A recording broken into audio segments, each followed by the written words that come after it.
గురు పౌర్ణమి ఆషాఢ మాసంలో శుక్లపక్షంలో వచ్చే పౌర్ణమిని గురు పౌర్ణమి లేదా ఆషాఢ పౌర్ణమి అని పిలుస్తాము. మరి ఇంత పరమ పవిత్రమైన ఈ ఆషాఢ పౌర్ణమి రోజున శ్రీ మహావిష్ణువును అలాగే లక్ష్మీదేవికి ప్రత్యేక పూజలు చేసుకుంటూ ఉంటాము. ఈ ఏడాది జూలై 21వ తేదీ ఆదివారం నాడు గురు పౌర్ణమి వచ్చింది. ఈ పరమ పవిత్రమైన ఈ రోజున శ్రీహరికి అంకితం చేయబడిన రోజుగా చెబుతారు. అదేవిధంగా మన పురాణాల విషయానికొస్తే మహాభారతాన్ని రచించిన వ్యాసుడు గురు పౌర్ణమి రోజే జన్మించారు.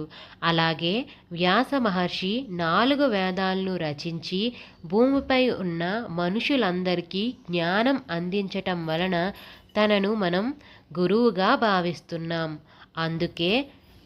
అందుకే ఆయన జన్మదినంగా గురు పౌర్ణమిని జరుపుకుంటున్నాము. ఈ పరమ పవిత్రమైన రోజున గురువులతో పాటు వ్యాస మహర్షిని, అదేవిధంగా సాయిబాబాను, అలాగే దత్తాత్రేయుల వారిని పూజించడం జరుగుతుంది. ఈ రోజున గురువుల ఆశీర్వాదం తీసుకున్న వారికి శుభ ఫలితాలు కలుగుతాయి. నిజానికి గురు పౌర్ణమి 2024వ సంవత్సరంలో జూలై 20వ తేదీ శనివారం సాయంత్రం 5:59 గంటలకు పౌర్ణమి తిథి ప్రారంభమవుతుంది. అదేవిధంగా మరుసటి రోజు అంటే 21 జూలై 2024 ఆదివారం మధ్యాహ్నం 3:46 వరకు పౌర్ణమి తిథి ముగుస్తుంది. తెలుగు పంచాంగం ప్రకారం ఉదయం పూట ఉన్న తిథి ప్రకారమే మనం జరుపుకుంటాం. కావున జూలై 21న గురు పౌర్ణమి జరుపుకుంటున్నాము. గురు పౌర్ణమి రోజు ఉదయం 9 గంటల నుంచి 10 గంటల వరకు చాలా మంచి ముహూర్తం ఉండటం వలన ఈ టైంలో మనం పూజ చేసుకోవచ్చు. అదేవిధంగా తర్వాత వచ్చే మంచి ముహూర్తం వచ్చేసి 10:44 నుండి మధ్యాహ్నం 12:27 వరకు ఉంటుంది. అలాగే చివరగా వచ్చే ముహూర్తం వచ్చేసి 2 గంటల నుండి మధ్యాహ్నం 3:52 వరకు ఉంటుంది. ఈ టైంలో మనం పూజ అనేది చేసుకోవచ్చు. పరమ పవిత్రమైన ఈ గురు పౌర్ణమి నాడు వ్యాస మహర్షిని కానీ, సాయిబాబాని కానీ, దత్తాత్రేయుల వారిని కానీ మనస్ఫూర్తిగా కోరుకొని మన కోరికను విన్నవించుకున్నట్లయితే తప్పక నెరవేరుతాయి. గురు పౌర్ణమి వేళ సూర్యోదయం కంటే ముందుగానే నిద్రలేచి తలస్నానం చేయాలి. ఈ పరమ పవిత్రమైన రోజున శ్రీ మహావిష్ణువును, లక్ష్మీదేవిని ఆరాధించాలి. అలాగే గురు పౌర్ణమి వేళ వ్యాస మహర్షిని కూడా పూజించటం వలన విశేష ప్రయోజనాలు కలుగుతాయి. ఈ రోజున మనకు విద్యాబోధన చేసిన ఎటువంటి గురువులనైనా మనం పూజించటం వలన ఉత్తమమైన ఫలితాలు లభిస్తాయి. వారి ఆశీర్వాదాల వలన మన అనుకున్న పనులని సక్రమంగా నెరవేరుతాయి.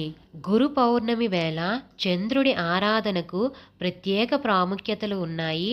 అదేవిధంగా ఈ రోజున చంద్రుడికి ఆర్జ్యం సమర్పించటం వలన జాతకంలో ఉన్న దోషాల నుండి విముక్తి లభిస్తుంది. అదేవిధంగా ఈ పరమ పవిత్రమైన రోజున ఉపవాస దీక్షను ఎవరైతే ఆచరించి చేస్తారో వారి వైవాహిక జీవితంలో ఉండే సమస్యలన్నీ కూడా తొలగిపోతాయి. గురువుల ద్వారానే మన అందరి జీవితాలలో ఒక జ్ఞానం అనే మెరుగు ఏర్పడుతుంది. మన తల్లిదండ్రుల తర్వాత గురువులదే గొప్ప స్థానంగా భావిస్తాము. మరి అంతటి గొప్ప స్థానం ఇచ్చిన గురువుల అనుగ్రహం ఉన్న ఏ వ్యక్తులైనా సరే తప్పకుండా జీవితంలో విజయం సాధిస్తారు. గురు పౌర్ణమి రోజుని శివయ్య తన జ్ఞానాన్ని అందరికీ పంచారని, అదేవిధంగా బౌద్ధ మతంలోని బుద్ధుడు గురు పౌర్ణమి రోజే తన శిష్యులందరికీ ఉపన్యాసం ఇవ్వడం జరిగింది. ఎంతో శక్తివంతమైన ఈ గురు పౌర్ణమి నాడు ఎవరైతే ఈ వస్తువులను దానం చేస్తారో కూటికి లేనివారైనా సరే కోటీశ్వరులవుతారు. ఎప్పుడైతే మనకి ఆ గురువుల యొక్క బలం లభిస్తుందో మనం సాధించాలనుకునే ప్రతి పనిలో విజయం లభిస్తుంది. మరి వేటిని దానం చేయటం వల్ల మనకి విశేష ప్రయోజనాలు లభిస్తాయో అవి ఏమిటో ఇప్పుడు మనం తెలుసుకుందాం. శనగలు దానం చేయటం వల్ల ఆ గురుబలం పెరిగి మన అనుకున్న పనులన్నీ త్వరగా జరుగుతాయి. వీటితో పాటు పసుపు రంగు మిఠాయిలు, అదేవిధంగా పసుపు రంగు వస్త్రాలను దానం చేయటం వలన శుభ ఫలితాలు వస్తాయి.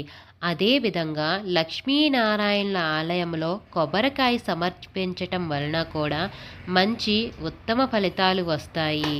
ప్రతి ఒక్కరూ కూడా ఈ గురు పౌర్ణమి నాడు వ్యాస మహర్షిని కానీ, సాయిబాబాని కానీ, దత్తాత్రేయుల వారిని కానీ ఎంతో భక్తి శ్రద్ధలతో ఆరాధించటం వలన మనకున్న అన్ని కష్టాలు తొలగిపోయి మనకున్న ఆర్థిక ఇబ్బందులన్నీ తొలగిపోతాయి. కాబట్టి ప్రతి ఒక్కరూ కూడా ఈ గురు పౌర్ణమి నాడు దేవాలయ దర్శనాలు చేసుకోవటం వలన శుభ ఫలితాలు. వీడియో కనుక మీకు నచ్చినట్లయితే ప్లీజ్ ఒక లైక్ అయితే ఇవ్వండి. అలాగే Jhansi trending shorts channel subscribe చేసుకోండి.